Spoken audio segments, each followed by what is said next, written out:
Ladies and gentlemen, welcome back. We have one more session to go for the day one of the EU SME Centre's Understanding China conference.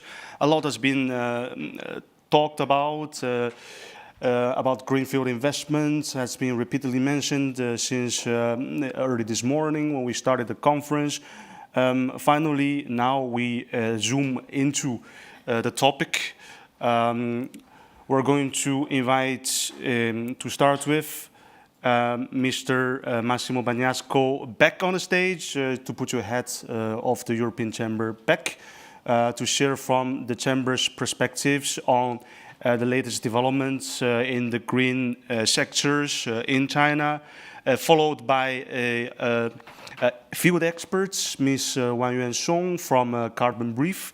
Last but not the least, we also invited two of the SME participants to the latest SME business mission that the EU SME Centre organized, two of the entrepreneurs to share from the SME perspective on the challenges and how they perceive the opportunities in the green sectors in China, how to access the markets. Right. Good afternoon, ladies and gentlemen. I know it has been a very long day, and I'll try to be quick and fun as possible, but I'm afraid when it comes to climate change and things, sometimes can be quite depressing. Okay, so this is the one. So a brief introduction about myself and Carbon Brief. So my name is Wanyuan. I'm the section editor of the China section of Carbon Brief. So we are a UK-based media outlet focusing on climate change. And then we do loads of things, analysis, Q&A, explainer, fact check, etc. So we generate a Carbon Brief newsletter called China Briefing every 2 weeks. That's basically everything you need to know about the climate world and what China is doing in it. So this is the overview of my presentation today. So some key climate and energy policy developments, rise of China's green technology sectors, and the role of SOEs versus private sectors. Okay, so there we go. So needless to say that China is the world's largest emitter and the deployer and the manufacturer of renewable energies. It is absolutely important for the world to combat climate change. So our research recently think that China's emission may have already peaked in 2023, and this is very important even though the Chinese state media and the government has been playing down this, what we think is almost can be said as a fact. And this is because after COVID, you can see in 2024, in the first quarter of 2024, the CO2 emissions already fell, and followed by Q2 2024, the emission fell again by 1%. So the latest data is in Q3, the emission didn't really fall a lot, which leaves the door open for 2024 in general, that is going to see a decrease in emissions. So there are three factors that we think generally driven how this happened and also reflecting the trend, which is the power sector, industry, and transport. For the power sector, China previously pledged in its previous NDC that is effecting currently. They want to have the wind and solar capacity over 1,200 gigawatts, and it has already achieved it this year. So the current capacity is 1,206 gigawatts. However, China's NDC pledges, some of them, the targets may have been missed or is going to be missed. So this is not overall the optimistic thing. At the same time, so this is related to what the other experts had already mentioned about, which is the slowing down economy and the real estate sector. So this has driven down the demand in the steel and the cement. Those two especially are the high emitters. And so that's overall contributed to the emissions going down and why we think emissions may have already peaked in 2023. And then we go to the transport, which you would probably all heard today, the whole day long, which is the rise of the new energy vehicles. Yay! So with that, before I go into the energy sector, with that, we think China's policy pendulum has swung back to climate change after years of focusing on economic growth. Although I have to say, after today and hearing all the experts, I second guess myself now. It feels like the pendulum is still at the economic side. So maybe not fully swing back to climate change yet. However, there are calls from the top level on green growth. So the first call, or should say the first signal that we picked is Xi Jinping's call at early this year for green growth. And then at the two sessions, which is, you can arguably say, the most important political meeting annually, they reiterated the climate goals. And the third plenum sessions, which Ms. Wang Dan has mentioned this morning, that they mentioned about carbon emissions for the first time. So it may not be a very pleasant news for the economic sector, but definitely exciting for us, in the climate world, as China's focusing or putting more attention to the emissions. So then they have created those new terms, new quality productive forces, and the new three, which some has already been mentioned earlier. So to really push the development of new EVs, solar panels, etc., for the economic growth. So this probably is less interesting and exciting for you guys, but for us, because the dual control of carbon intensity has been switched to dual control of carbon emissions, that means for the climate change and emissions, they try to, as distance itself from the GDP growth. And also because the GDP growth has, for the first time, slower than the economics, than the consumption in energy, hence the emissions. So China is making it easier for the local government and some companies to meet its goals of intensity. That is because the goal, if nothing goes wrong, is going to be missed this year. And this is the first time in 15 years since they announced this kind of measurement of dual control of intensity. And then China's ETS expanded, so which is the emission trading system. This is kind of a compulsory trading system. China gives allowance to certain companies to let them trade emissions. So this has expanded from just focusing on the energy sector to the aluminum and cement and some other things. So the emissions covered in this market growth from 40% to 60% in China now. At the same time, they relaunched CCER, which is a voluntary trading market for carbon credits. And the CCER has been linked with the GEC, which is the Green Electricity Certificate. So this means China, slightly different from what they used to play, want the market to play a role in cut the CO2 emissions. At the same time, legal-wise, there are two long-awaited environmental law that may come into force 2024. We have 2 months to say whether that's going to come true. At the same time, industrial-wise, they freezed a steel permit and a steel capacity swapping scheme. This is because someone already mentioned China's steel capacity is already too much, and they admitted it. So this will help to reduce the capacity of steel and hence reduce the emission. At the same time, they have loads of new carbon, coal plant things, etc. The permission for constructing new goals in 2023 has already reduced to 80%. But China is still leading the world and accounting more than 90% of the coal constructions. So that brings down to the final slide, exciting for everyone, about the rise of Chinese renewables. Because as a country, you can't really reduce the traditional fossil fuels, at the same time meeting your growing electricity demand. And the growing demand has been largely met by the renewables, which for China, the biggest ones will be solar and wind.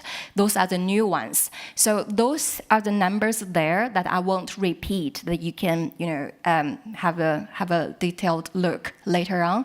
So the exciting news for the climate world is the capacity of wind and solar has exceeded coal for the first time, making 84% of all new grid-connected capacity, and basically meeting the growing demand of electricity. That means China can finally have the gear to steer away from the fossil fuels if they want, and if the market allows, because currently the power grid sector is still quite a mess because they have a market that can't really function.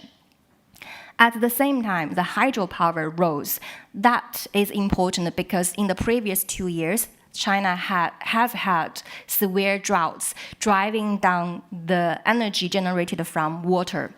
And then the new energy storage, which the most notable one is the EV batteries. So batteries installation capacity has also increased. That would make it easier for China to storage energy, say, in the summertime and use it in the wintertime. Sorry, this may be a bit too technical at the moment. You just need to know that this is all good for the climate world. But there are concerns. Before I go to EV as an example, I will just quickly say that the oil demand is going down, but the coal demand is still increasing because of the weird structure of China's energy sector and how it meets the growing demand. So this is our chart of how the EV sector and its state subsidies grow in the past few years. As you know, that Chinese EV heavily relies on state subsidies. Even though some of the state subsidies has stopped, but you can see, sorry, I'm just going to show it here. So this is the subsidy in 2018, and this is the overall sale. So subsidy, even though it was smaller, it was quite important for the overall sale. In 2023, the sale has grown all the way here, but the subsidy is over here. Yeah, thank you. So the subsidy is over here. So by comparison, the state subsidy hasn't grown that much. What grows really much is the sale. So I'm not defending China in any sense, but I'm just saying this is one of the points that China claiming itself is playing fairly. This is one of their evidence. However, if you see the overall chart about the subsidies they receive, it is like they explained or they claimed, it's not really growing much. But what changed is the sale in China. So I will show in the next slide. So this is the sale of new EVs in China this summer. It has already surpassed the combustion engine vehicles. So this is the new sale, by the way, not saying that half of the vehicles on the road are clean now. That's not the case. It's just the new sale. But this shows how massively the EVs has been, rolled out in China. And then we go to the next one, so which is the export and the imports. So there are plenty of people know this more and better than me, so I will skip this one. But to show you that China's EV exports have increased 160-fold in just 5 years.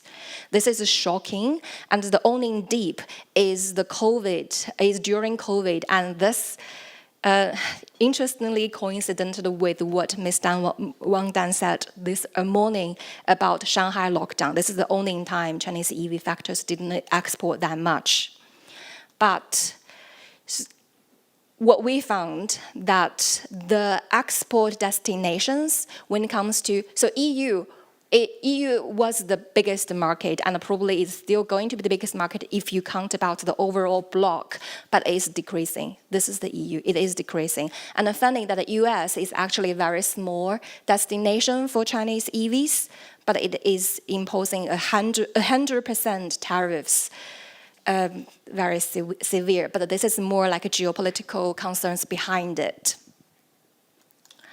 So, to kind of bring in another factor of the complicated thing related to the growth of green technology, the EU's carbon border adjustment mechanism has an effect on China's carbon emissions and the carbon markets overall. So the Chinese envoy to WTO, Li Changgang, once called this CBAM regrettable and discrimination, showing you the attitude of Chinese government and the official kind of reactions to it. However, for some industry reactions, it's slightly different because I recently heard some of the private sectors actually not really rejecting CBAM as much as the government is, because some steel industry, they have already acquired the green technology that is required if you want to meet the CBAM requirement and not be, taxed heavily. So those green technologies, especially the steel industry, they actually welcome it. They wanted to, try it. But for overall, the long industry chain, not just focusing on the private sector, the long industry chain could face a 4.26% of a higher cost because of CBAM. And China is going to lose more if CBAM expanded to the how do they say it again? The suppliers for them. So not only just the steel itself, but the upstreams and downstreams of it. So there are worries, but at the same time, for some smaller private companies in China, they seek it as an opportunity now.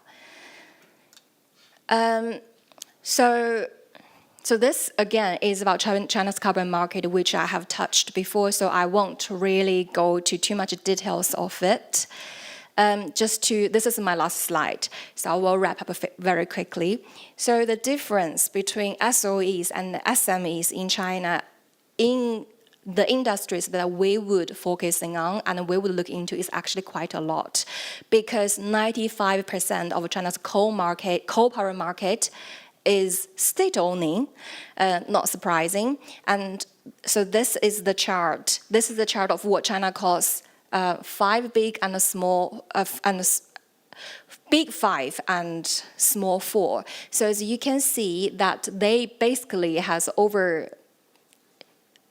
accounted for half of the whole industry, where other utilities is roughly just matching what the 9 companies are doing. And this is funny because some of them are parent companies and their subsidiaries. So even though some of the companies, they themselves itself may not be that green, but they can invest into, say, the Three Gorges a cooperation or China, nuclear or whatever, so to make their overall profile looks greener than what it itself is actually doing. So because I'm not really an economic expert, I can't really give you much advice when it comes to doing business in China. But from the overall point, this is what China's green economic sector and the green technology is doing at the moment. So there are definitely pros and cons. I will leave it to the real expert to talk about it. Thank you.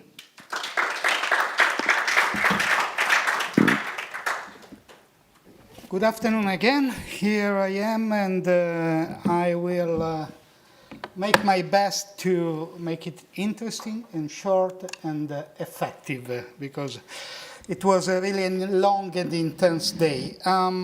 So we will go through some of the opportunities and challenges that the Chinese green technology market can offer, and the EU Chamber can definitely support you in this one. We collect information, we consolidate, we engage with the government, we create awareness and raising. And this one, as a matter of fact, and reading this slide, I thought to something which may sound familiar to some of the people present in this room, which was the Made in China 2025 report that we presented to the EU Commission some years ago.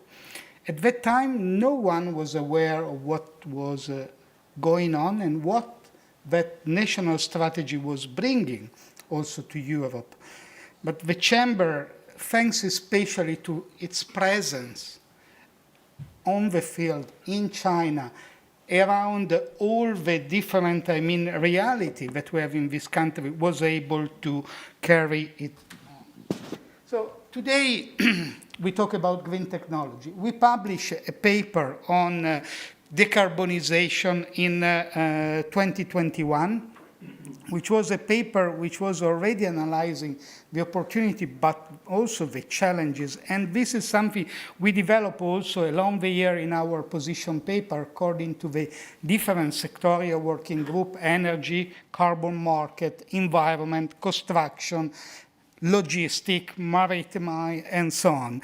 And all the meetings that we have both with Chinese and European officials were very important. At the end of last year, we had the important mission coming to China in order to discuss how really could be the cooperation. Because today we heard a lot of, about the challenges, the difficulties, the barrier of the Chinese market. But I can tell you one thing. Climate change topic matter is one, and I would say the most solid one in the dialogue that we have with China nowadays. Till a few days before, we have also the geographical indication, but then after something came out on cognac and so on, this one got in a lower position. So definitely, climate change for the Chinese authorities is a matter, and Europe is a privileged partner to discuss about it. So moving to the next slide, again, here we can see, we heard a lot about the challenges that China is facing nowadays. The economy is slowing down. We have a difficult environment, especially from the policy point of view, to have market access and in competition with the state-owned enterprises. This is a matter that we share also with the Chinese private companies. So it's not just a matter for the foreign company. It's a matter that also is related to them. But according to the latest forecast of the IMF, Chinese economy will grow 4.8 at the end of this year, and will continue to grow. Maybe 13 years later, we'll go down to 1%. I'm not so convinced, but I don't discuss about this one. What I am sure is that the investment in the green sector are a driver. Are a driver for the economy, are a driver not just in the renewable energy sector, but in all the other related sectors. China is investing a lot also in research and development and new technology, which could help and create opportunities for every European company, large or small, but with the right advanced technology. Because again, we don't have to forget that China is really advanced in many sectors. So we have really to bring cutting-edge technology to be competitive. This is a slide coming from our latest business confidence survey, a survey that we run every year at the beginning of the year among our members. And so we asked to our member about, what do they feel in terms of the reaching the target of decarbonization in China, and what is their forecast from that point of view. So you have to say that in the 2022 decarbonization report that we said before, 78% of our members were positive about the target of China of reaching carbon neutrality by 2060. So members, European Chamber members, were confident when China set the target, just 10 years later than Europe. Quite challenging also because they didn't even reach carbon peak. Maybe they did last year, but we are not so sure. China was targeting 2060, and our companies, most of the companies which have a worldwide target in terms of emission, are at the front line to reach it. And we saw how the number increased along the year in order to be, again, 7 in 10, more than 7 in 10, targeting this to reach this goal in the next future. But, there is a but.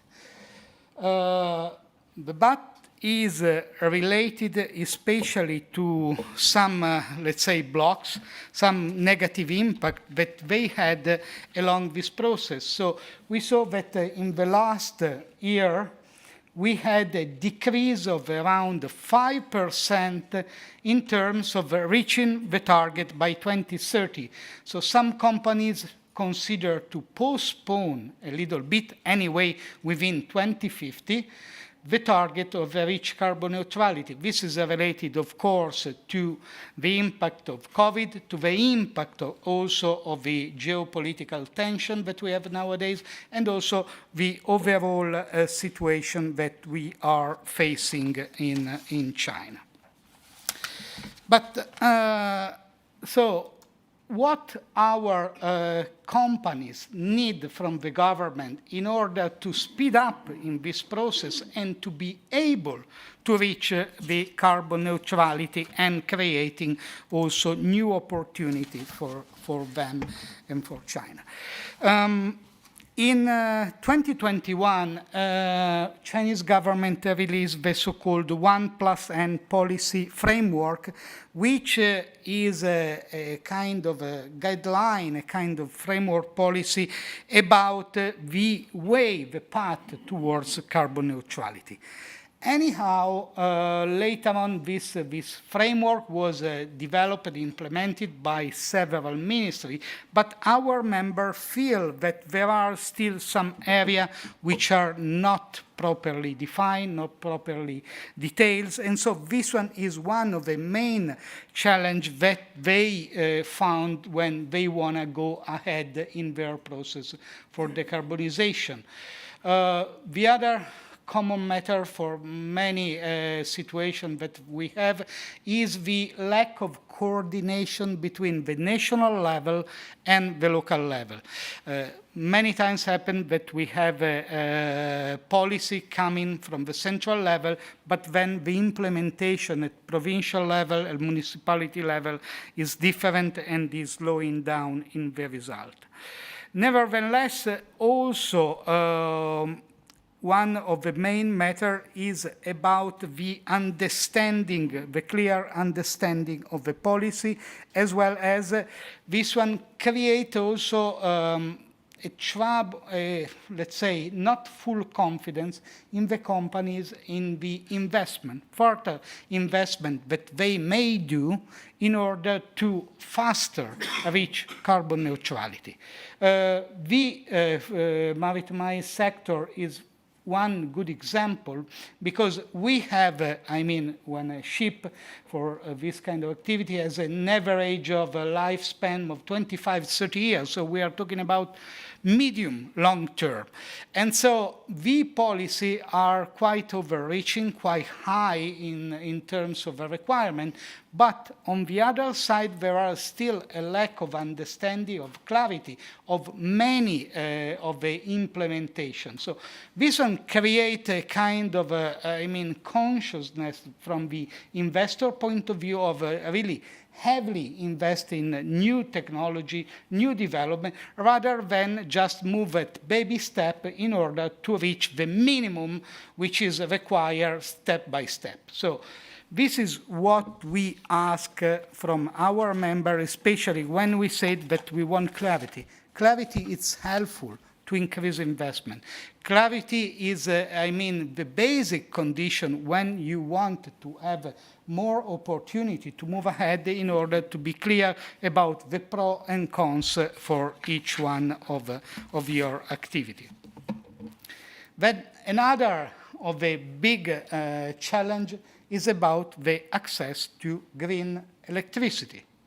You may argue, say, hey, China is the main producer of, sustained by, renewable energy. So why there is a matter?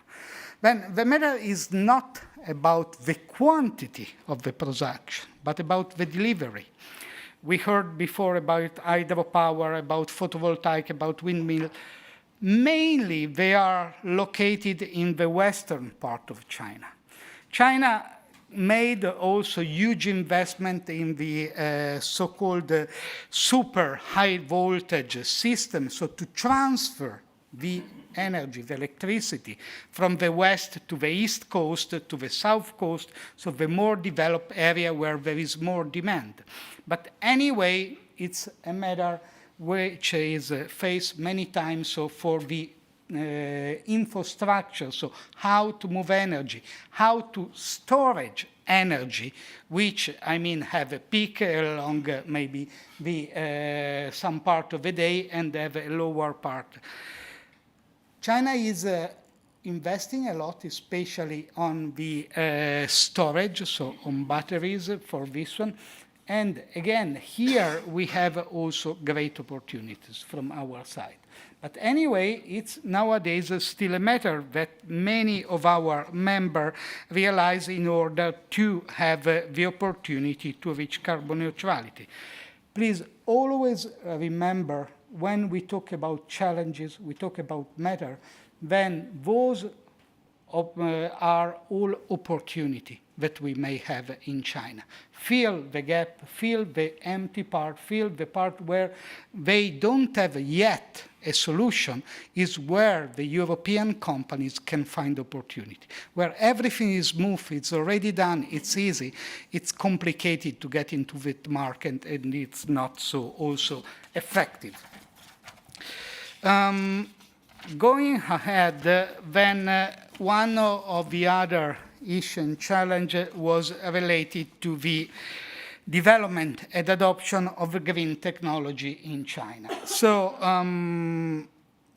again, our members and around 50% of the members in the 2023 Business Confidence Survey, members from the environmental sector, mentioned that they lose opportunity. In some cases, it was a matter of market access. In some way, was a matter of a regulatory barrier. But this one was something that they underline as one of the main problems.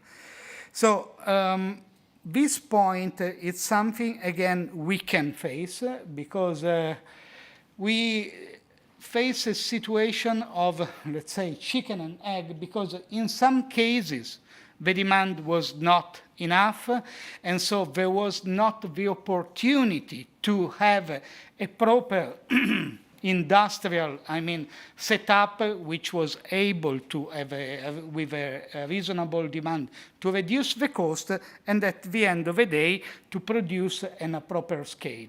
So this circle should in some way be broken and liberate the full potentiality that we can have.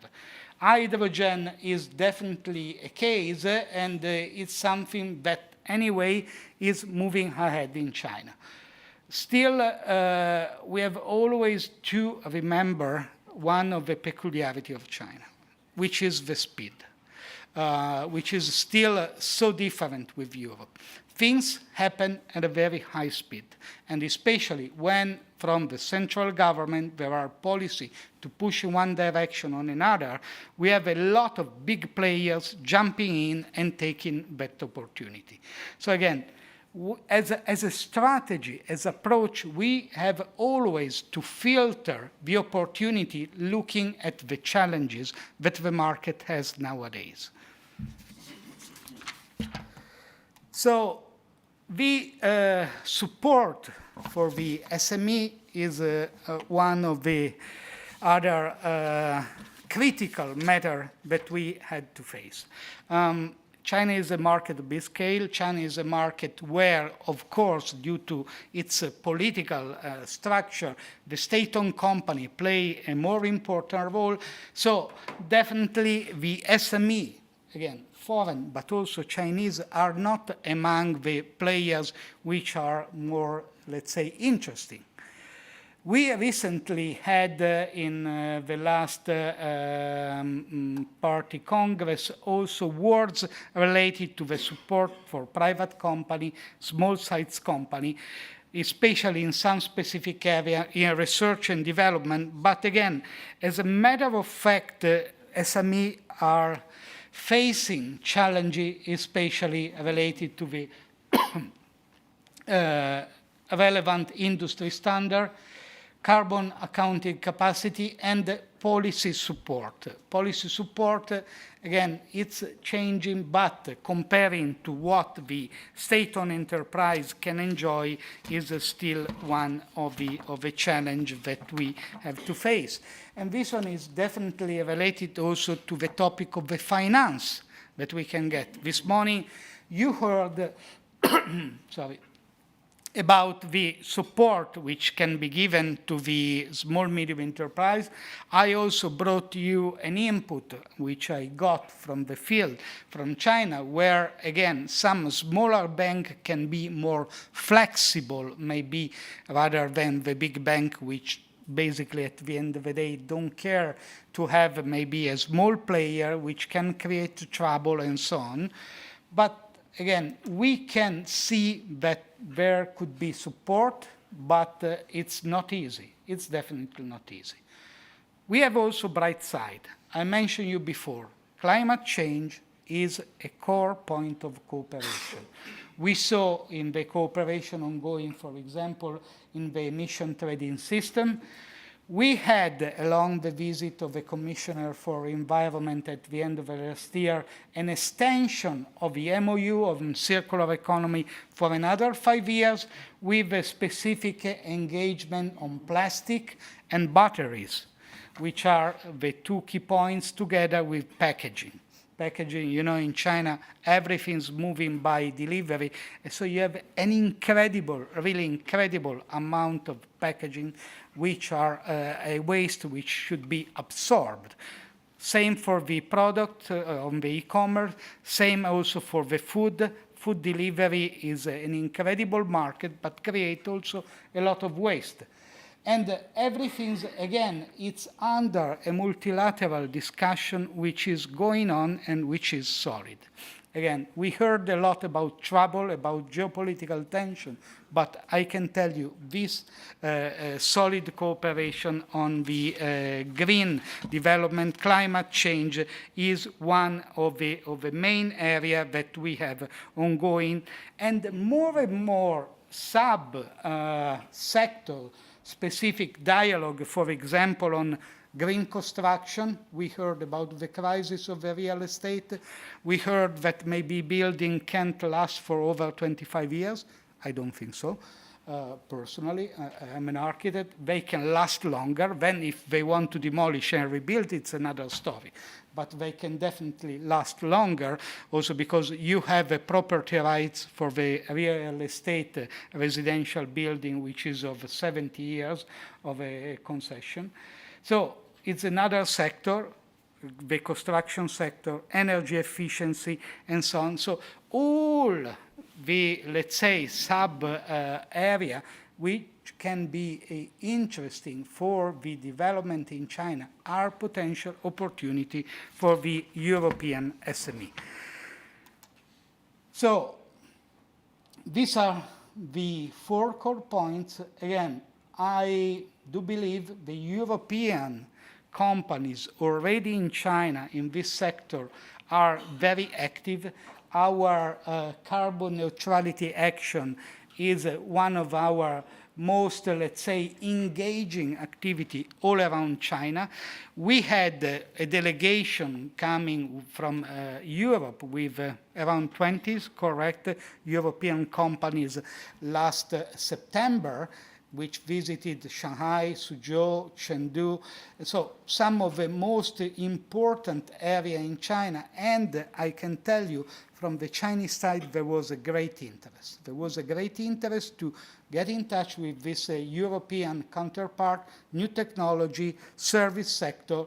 And so this is to say, we have challenges, but we have also opportunity. Quoting one title of a book of a few years ago done by a friend, China market is really big. We can't think it's all for us. Definitely not. Because we have state-owned company, we have a company well established, but we should find our niche and work over there, should find where China still have, challenges, trouble on specific area. And at the end of the day, some of us can be successful, some of us can go to other market, to other area where they can be more successful, because China market, it's not for everyone. This is a point also that the mission of the center is going always along this year to promote. So awareness, understanding of the challenges and the opportunity in the market. Thank you very much. We have two other participant speakers joining us online, who are two of the participants from the business mission in the Greenfields we just organized in September. I think André is already connected. Thank you for being with us, André. I pass the floor to you. So hello, do you hear me well? Yes. Okay, thank you so much. So my name is André. I am the CEO and the co-founder of Infinite Foundry. We are a Portuguese-based company, one of the companies that participated in last September in the EU SME Centre trade mission to China. What we do as a company, so we focus on supplying to the market a digital twin software solution. Our software helps the industries understand both what the market needs in terms of forecast and sales forecast, and what resources they have to produce and to send goods that the market is needing. So why we were part of this mission?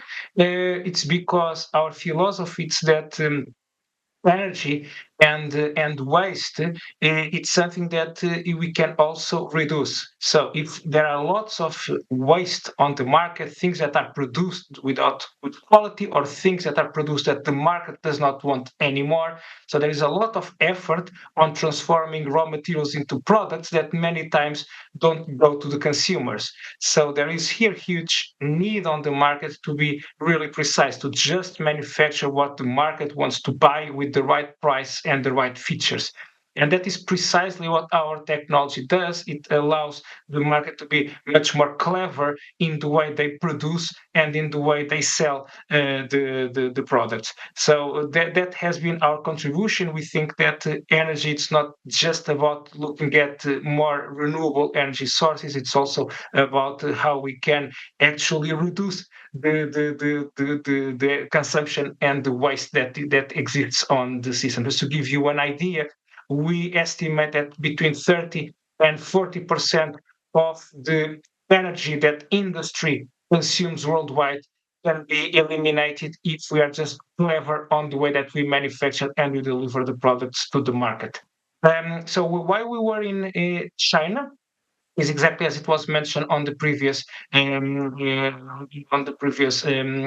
presenter. So of course there is a lot of demand for energy and for reduction of energy, but at the same time we balance that and with cost, so with reduction of cost, because if we can only produce what the market wants to buy, and if we can just produce what the market needs, then we are not wasting resources and time on things that we cannot sell. So there is here a huge cost benefit for the industries, and that was our main message to the industrial counterparts in China that we spoke with, which was okay, you can work simultaneously on both green technologies, so becoming energy efficient, and on cost reduction. So you can increase your competitiveness in both ways. So betting on green technology doesn't mean that you have to increase the cost. That's many times a misconception of the market. Of course, there are raw materials and other things that are a bit more expensive if we bet on green technologies. But if we are clever on how we manufacture and how we deliver the goods, then we actually don't not only reduce that extra cost of those raw materials that are more sustainable, but we can even reduce more the cost on the other ways that we have on the system. So that was our main message to the Chinese industries, and that was well received. So we are now and deep discussions with them about how we implement this technology. It's not an easy technology to sell in the Chinese market. Chinese market is, of course, not. It wants to control very much key technologies. So has been an interesting discussion about okay what we can deliver to them. And also in terms of local partners, how the local partners can actually help us on managing the software deployment and managing the software when it's implemented on the customer. So that is in a nutshell what I had to say. I don't know if you have any questions that I can answer. But sorry, but I have to leave pretty soon because this was a bit delayed. Thank you, André, for your sharing. I would suggest we let our last speaker to go Sure. first. I think Lucas is also connected online. Yes, hello. I Hello, hope you can Lucas. hear me. Yes, if you hear me, you can also start your sharing. Thank you. Okay, thank you so much. Thank you again. Nice to see you, André, once more after the event. My name is Lukas Jasiunas, and I'm the co-founder and CEO of ecorbio, a clean tech startup from Cyprus. We are involved in developing technologies to decarbonize the chemical industry or some supply chains involved in, for example, the production of polymers, industrial polymers, used in various sectors such as construction, automotive, maritime industries. Of course, through the development, our goal is to make sure that these supply chains and these polymers are produced more sustainably. Especially relevant topic nowadays is, of course, Scope 3 emissions. So making sure that producers can include ingredients, chemicals upstream that are more sustainable. And this was part of our purpose as well during the mission, trying to understand how the industries, both local and foreign in China, address these kind of issues. And maybe I'll just proceed to mention a couple of insights that we gathered through the experience. Although many things have already been mentioned through the panelists, I definitely want to reiterate that speed and scale is something that really impressed us. Meaning that, for example, the speed of development of integration of new technologies and upscaling is very much impressive. Where in Europe, for example, we would imagine decades to commercialize technology, it seems it's possible even within years in China, which is, of course, a great sign for every one of us who are working in the climate or the green space, because any development that can be deployed at scale quickly is a win globally for addressing the climate crisis. And same with the scale, where in Europe, for example, we are considering pilot scales of a couple of tons. In China, pilot facilities could be in the range of hundreds and kilotons. So again, the rate of deployment and the scale of impact that can be achieved in the region is impressive. And it matches well, of course, with the mentioned high demand and high production capabilities in the sector, even going beyond China, perhaps in Southeast and Southeast Asia more in general.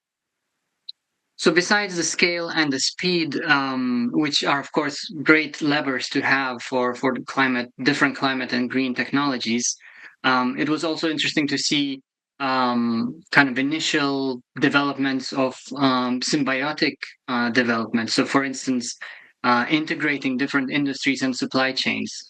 When we visited, for instance, the Shanghai Chemical Industry Park. We've seen how both local and foreign companies, large-scale companies, integrate their supply chains, their energy transmission and production grids to make sure that the processes are more efficient and to reduce overall waste, which was, again, very much impressive and welcome. Similarly, we're also seeing that there is quite a lot of collaboration or the need for finding these opportunities between foreign and local companies. So different initiatives such as bilateral centers. I can mention a couple that we visited. The French, German, Italian collaboration with the Chinese counterpart is very much interesting. It creates a hub, a ecosystem where it's easier to enter the market and of course test and integrate these different technologies. So these kind of collaborations and help is very much welcome, because now transitioning into some of the challenges that we're seeing for example, a small company entering China, it's of course that knowledge of the local ecosystem, the policy framework, those key partnerships that are very much crucial to establish and build, to really build up a business presence. This is something that can be really facilitated through collaboration and centers that help those industries. Besides that, I also wanted to mention that, of course, it can be tricky, and definitely echoing the panelists before, China is probably not for everyone, but it does have a lot of opportunities, especially when the combination of advanced technologies meet that opportunity for scale and need. So it definitely holds a lot of opportunity for green technology in particular, I believe, since even though there is a slowdown of the economical or production growth, we see that clean tech, green tech, climate tech are those levers that will play a major role and will push both for economical and for climate development. So identifying those opportunities, which first and foremost, of course, have to make business sense, is key. And I believe there is room for development across the region. So I think those were some of the key highlights from our side, and happy to continue the conversation. Thank you.